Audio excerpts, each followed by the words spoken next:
Alors, quels seront ces effets merveilleux? Quels seront ces effets je disais, moi, simplement, voilà, essayer de donner à nos enfants un monde voilà, où ils seraient vraiment traités comme des enfants. C'est-à-dire un monde où ça serait très important. La chose la plus fondamentale pour nous, ça serait de les éveiller à un ensemble de domaines, d'art, de sciences, de choses passionnantes à savoir, de leur montrer... voilà, quand on offre des cadeaux à des enfants, leur offrir des cadeaux sur les étoiles, sur la nature, les fleurs, et pas leur offrir des choses sur les princesses, des bijoux et des diadèmes, parce que c'est ça qu'on fait aux petites filles en ce moment. Et donc, parallèlement, au lieu d'offrir des armes aux enfants, offrir voilà, des choses qui éveillent l'esprit. Au sens où voilà, cette question des armes, etc., elle est également très marquante dans la manière dont on s'insulte. On a des insultes qui portent encore la trace de la différence des sexes. On se traite de con, par exemple. C'est très bizarre que con soit une insulte dans notre langue. Pourquoi on n'a pas des insultes qui désignent vraiment des choses abjectes, comme, je ne sais pas, la peste, la guerre nucléaire, ou voilà, enfin... Pourquoi est-ce qu'on dit putain quand on jure et pas peste bubonique, voilà. Oui. Donc ça se joue à tous les niveaux, c'est-à-dire ça se joue au niveau des jeux, ça se joue au niveau des insultes, c'est-à-dire est-ce qu'on ne peut pas mettre de côté un instant le fait qu'on est sexué, est-ce qu'on ne peut pas se structurer autour d'autres projets en fait. C'est sur le projet en fait qu'on pourrait former pour les enfants et pour nous-mêmes, que je trouve qu'il y a un appauvrissement vraiment déplorable. Question ? Je suis bien d'accord que ça serait très bien, mais je pense que pour y arriver, ça va être très compliqué, parce que je pose la question, est-ce que déjà au départ, on est dans un... Enfin, la religion est, même si elle est d'une moindre importance, mais enfin, on est quand même marqué par ça, qu'on soit croyant ou pas croyant d'ailleurs, dans la chrétienté. Il est dit, et Dieu créa l'homme, puis la femme.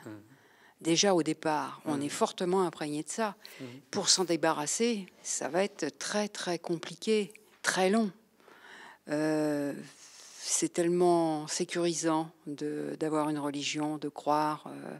Et donc déjà pour se débarrasser de cet élément, de ce pilier fondamental de la chrétienté. La chrétienté et les autres religions, il n'y a pas et d'autres, je sais pas, ouais. Les autres religions, la religion bouddhiste et autres, je sais pas comment. Oui. Voilà. D'accord. En fait, voilà, effectivement, quand j'ai travaillé sur cette question, je me suis dit effectivement, vu l'état du débat actuel dans notre pays, c'est sûr que les gens qui sont très passionnés, disons, dans leur identité de religion, vont pas applaudir à demain. Et donc, je me suis dit, voilà, je suis en guerre contre les religions un peu là, donc ça va pas. Et en fait, du coup, j'ai cherché, j'ai étudié en fait. J'ai étudié.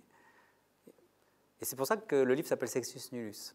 Sextus Nullus, en fait, c'est une phrase de saint Augustin ou de saint Paul. Enfin, on trouve la phrase dans plusieurs textes où il est dit que pour les chrétiens, dans l'âme, il n'est pas de sexe. Alors, c'est une thèse qui peut être débattue. Je suis sûr qu'il y a plein d'écrits théologiques pour savoir si l'âme a un sexe ou pas, mais voilà. On trouve cette thèse selon laquelle ce qui importe pour les chrétiens, c'est le salut de l'âme, et dans l'âme, il n'y a pas de sexe. D'accord ? Donc après, on peut dire qu'il y a des âmes qui ont eu plus ou moins de chances de tomber dans tel ou tel corps, mais l'âme en elle-même, elle n'est pas sexuée. Et donc c'est ça l'idée, en fait, c'est dire... Après, j'ai fait un peu le travail pour regarder un peu, justement, dans les trois monothéismes, un peu ce qu'on pouvait trouver, qui allait dans un sens, dans l'autre, dans le sens du marquage des sexes, dans le sens, au contraire, de, disons, le traitement de l'humain comme humain. Et on trouve des choses, évidemment, on trouve des choses dans les deux sens, mais on trouve aussi des choses qui vont dans le sens, un sens accommodable à ce que je propose. Et qui ne sont pas mentionnées. Et qui passent au second plan, voilà. Mais par exemple, la phrase que vous citiez sur il a créé l'homme et puis ensuite il a créé la femme à partir de sa côte, etc. Tout ça, c'est dans la religion hébraïque, par exemple, l'enjeu de nombreuses interprétations. Il y a des très belles analyses de Lévinas, de Catherine Chalier sur justement ces textes de la Genèse. Qu'est-ce que ça veut dire quand on dit il l'attira du côté de l'homme? Est-ce que ça veut dire de la côte, c'est-à-dire d'un organe, et donc la femme serait dans cet état de minorité par rapport à l'homme parce qu'elle a été créée en deuxième et à partir d'une partie? Ou est-ce que ça veut dire que l'homme et la femme sont faits de la même substance l'un et l'autre? Oui. Donc en fait, ce qui est intéressant, c'est quand on regarde un peu plus la théologie, quand on étudie un peu ces questions, on s'aperçoit que, évidemment, il y a toujours des dogmatiques, mais qui sont la plupart souvent ignorants en fait. Et que les gens qui ont vraiment pris la peine d'étudier, ils ont introduit un peu de perplexité dans toutes ces questions. C'est-à-dire l'âme, où est-ce qu'elle se situe? Je ne dis pas qu'il n'y a pas de théologiens qui ont dit l'âme est sexuée, mais ce qui est intéressant, c'est que des grands théologiens ont dit dans l'âme, il n'y a pas de sexe, et ce qui importe à la religion chrétienne, par exemple, c'est le salut des individus en tant qu'humains. Et voilà, je trouve qu'ici, voilà, au lieu d'entrer en guerre contre les religions, on peut juste dire réactiver des traditions qui sont présentes chez vous et qui... voilà. Alors, il y a une ouverture. Il y a une ouverture, oui. Justement, par rapport à ce que vous dites, est-ce qu'à ce moment-là, j'avais compris que même sous Louis XIV, la femme n'avait pas d'âme. Alors, est-ce qu'à ce moment-là, la femme avait une âme, était considérée comme un être avec une âme? Quand vous parlez de Saint-Augustin... si les femmes n'ont pas d'âme... Oui, mais elle n'avait pas d'âme à cette époque-là. Enfin, c'est ce qu'il disait. Ça me semble un peu, radical comme thèse. Mais sous Louis XIV, les femmes n'avaient pas d'âme. Enfin, c'est ce qui... Bon, apparemment, en tout cas, c'est une thèse qui peut... Voilà. Évidemment, si vous retirez à l'âme toute femme, vous lui retirez... à la femme toute âme, vous lui déniez le statut même d'être humain. Eh bien, d'animalité.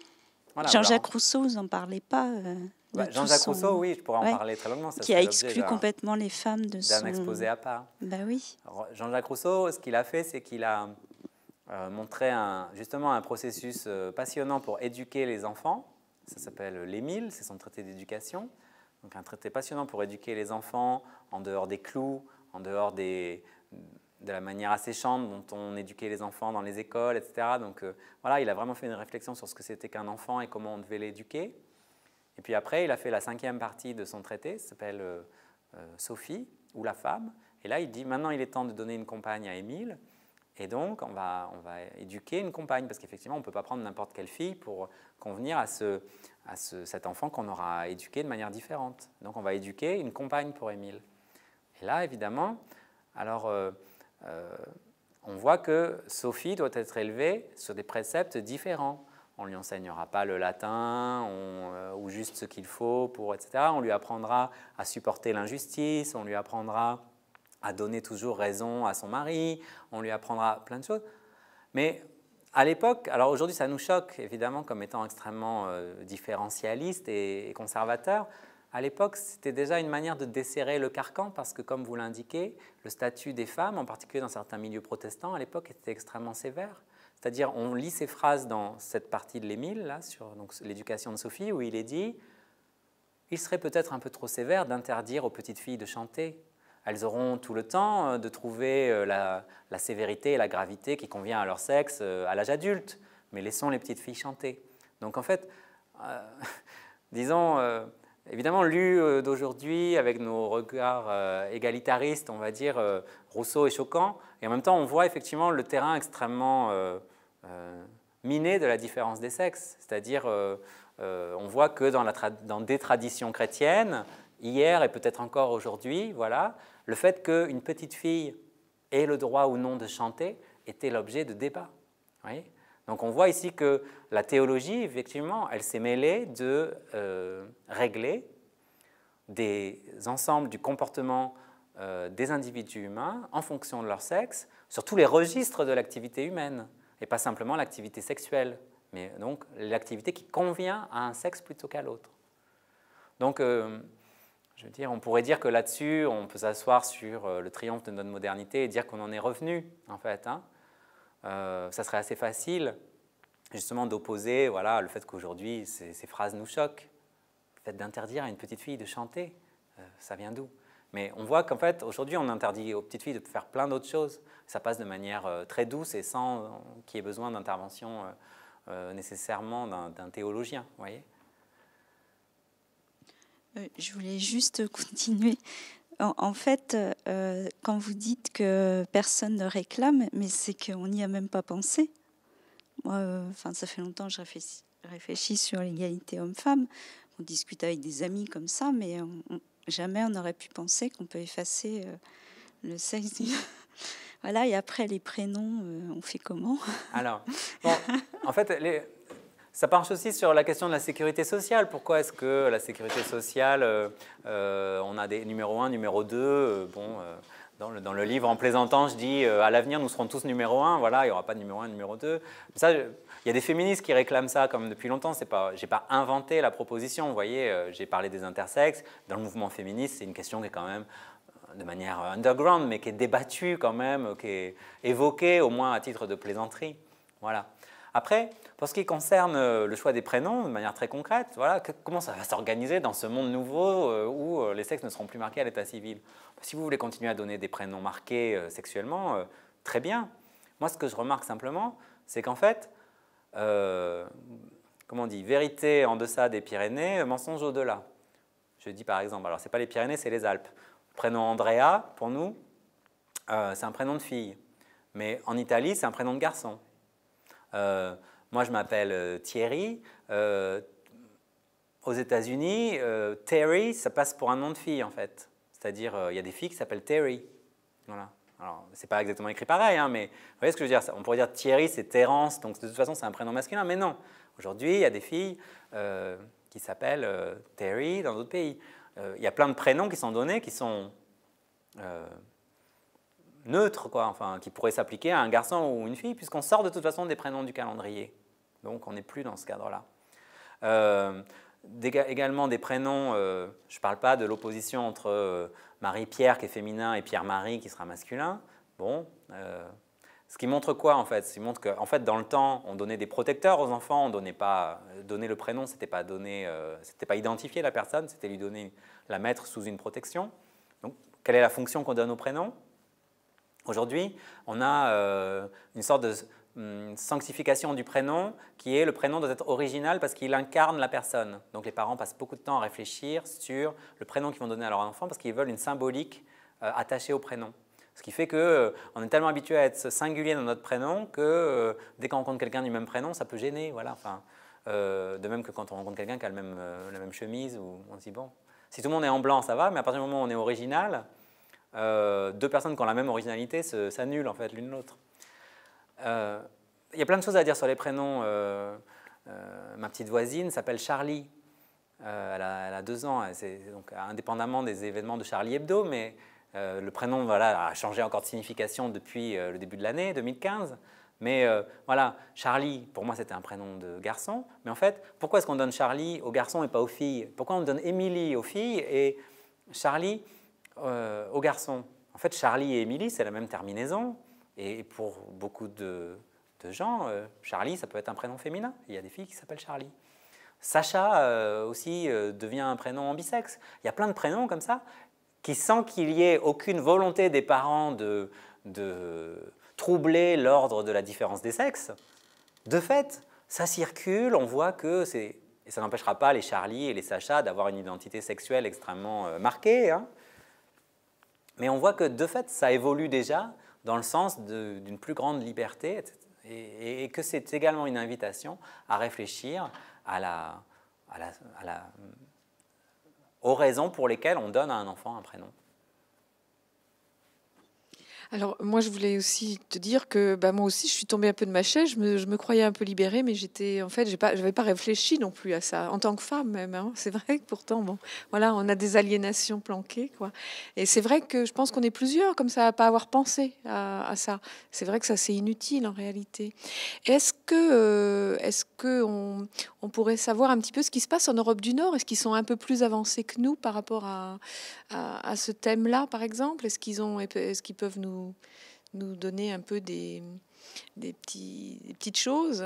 Oui, alors bon, il y a des choses, moi, je ne suis pas comment dire, spécialiste de la question scandinave et tout, mais je sais que par exemple en Suède, il y a des réflexions sur des pronoms qui ne seraient pas il ou elle, mais on emploierait un prénom qui serait, pardon, pas un prénom, un pronom qui serait neutre, voilà, qui serait indifférencié. Voilà. Plutôt que neutre, qui est toujours un peu marqué négativement, je dirais indifférencié, c'est-à-dire qu'il s'appliquerait ambisexe, voilà, qui s'appliquerait aux deux sexes de manière indifférenciée. Oui, on a aussi le féminin le masculin qui l'emporte sur le féminin en grammaire. On a tout ça. Oui. Aussi. Alors ça c'est très intéressant, mais le fait qu'en français, effectivement, il y a des mots masculins et des mots féminins, et qu'on ait cette règle de l'accord qui dit le masculin l'emporte sur le féminin. Aux éditions X, donc qui ont publié mon conte, il y a également un livre d'Eliane Viennot, qui est une historienne de la littérature, en particulier du XVIe siècle, qui s'appelle « Non, le masculin ne l'emporte pas sur le féminin ». Et elle montre comment, en fait, ce dogme grammatical a été établi principalement au début de la Troisième République, mais également, bon, ça s'est joué autour de Vaugelas, Malherbe, tout ça, au XVIIe siècle, mais qu'il y a plein d'autres manières de faire des accords, par exemple, qui ont été écrasées par les règlements de l'Académie française. Voilà. À un moment, on a décidé que ça se passerait comme ça. Et ça a été amplifié par les manuels par la suite. Mais par exemple, il y a une autre manière de faire l'accord qui est l'accord par proximité. Et si vous prenez le début du livre, la page de l'éditrice, elle cite un vers de Racine.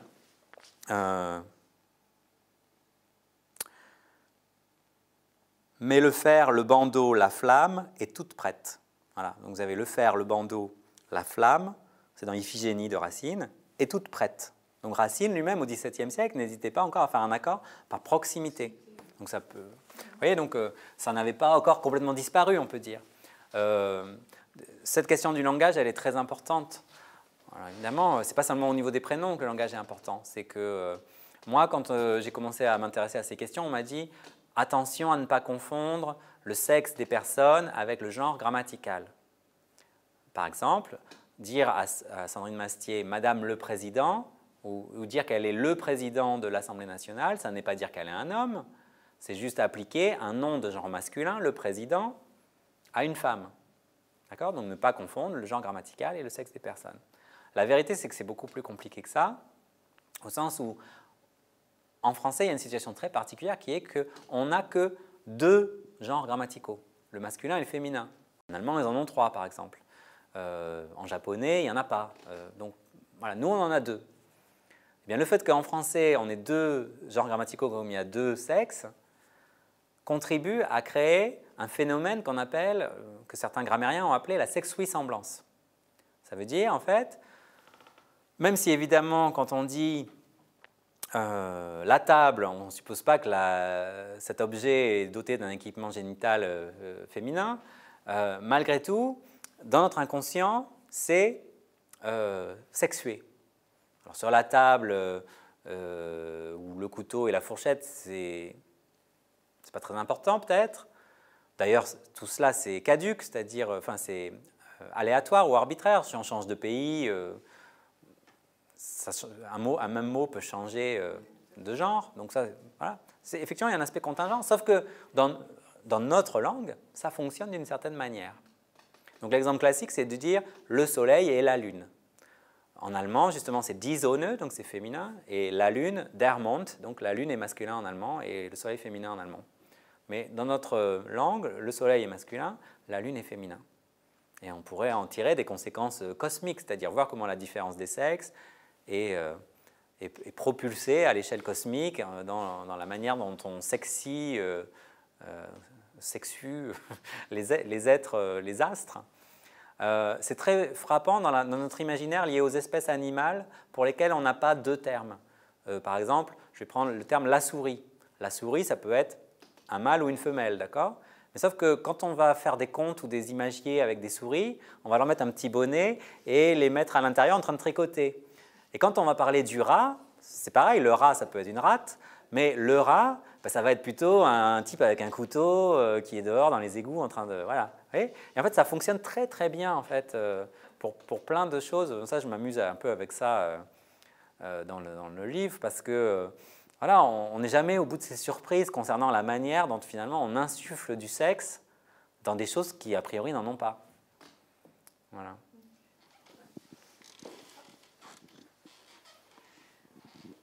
Ça serait d'ailleurs intéressant de savoir comment ça a été, enfin, le féminin masculin sur les objets, comment ça a été déterminé. Je ne sais pas s'il y en a qui se sont exercés à le faire, mais ça doit être assez drôle. Il y a des études qui montrent que en fait, certains mots ont changé de sexe, par exemple. Enfin, de genre, je devrais dire. Il y a des mots encore, par exemple, on dit, je crois, on peut dire un amour, mais on pourra dire des amours, ça sera féminin. Voilà. Des amours mortes. Voilà. Ah oui, oui. Ouais. Donc, il y a des mots encore qui sont encore dans ce cas-là, qui ont les deux genres grammaticaux. Il y en a qui ont changé. Par exemple, aigle, ça a dû changer, ça devait être une aigle et c'est devenu un aigle. Il y a un moment où il y a des moments de flottement, il y a un moment où on change, il y a un moment où voilà. Et aujourd'hui, on vit dans un certain état du dictionnaire, mais qui n'a rien de définitif. Oui. C'est en fait un état historique et assez récent de la langue. Alors j'avais une autre question à poser, c'est avez-vous connaissance si la séparation des sexes, enfin je veux dire la définition du sexe masculin ou féminin est universelle, ou bien est-ce qu'il y a des sociétés, je ne sais pas, anciennes ou actuelles, qui font la passe dessus sur cette différence sexuelle? D'accord. Je dirais que je pense que c'est un universel, voilà, que l'anthropologie présente ça comme un universel. Après, il faut décliner la question, c'est-à-dire est-ce que ce que Françoise Héritier appelait la valence des sexes est universelle, c'est-à-dire est-ce que le fait que le féminin soit toujours le sexe marqué négativement et infériorisé est un fait universel ou pas? Ça, c'est un premier point. Et le deuxième point, c'est est-ce que les rôles sexuels qu'on attribue comme typiques aux hommes et aux femmes dans les sociétés sont les mêmes dans toutes les sociétés? Sur le point de la valence des sexes, c'est-à-dire est-ce que le féminin est toujours le sexe marqué de manière défavorable, je pense que ça doit correspondre quand même au cas général. Voilà. Mais bon, je ne suis pas anthropologue, donc ça mérite d'être affiné avec quelqu'un qui est spécialiste de la question. En revanche, pour ce qui est de la question des rôles sexuels, ça c'est très clair qu'ils sont variables d'une société à l'autre. Et en particulier, ça a été fondateur dans ce qu'on appelle aujourd'hui le concept de genre, c'est-à-dire le fait que certaines choses qui, dans notre société, nous paraissaient devoir être universelles et du coup être fondées biologiquement, par exemple les hommes plus agressifs que les femmes, c'est un truc qui s'écroule si on va voir dans une société insulaire, une société où les femmes, au contraire, sont très combatives, etc., et pas les hommes. Enfin, voilà.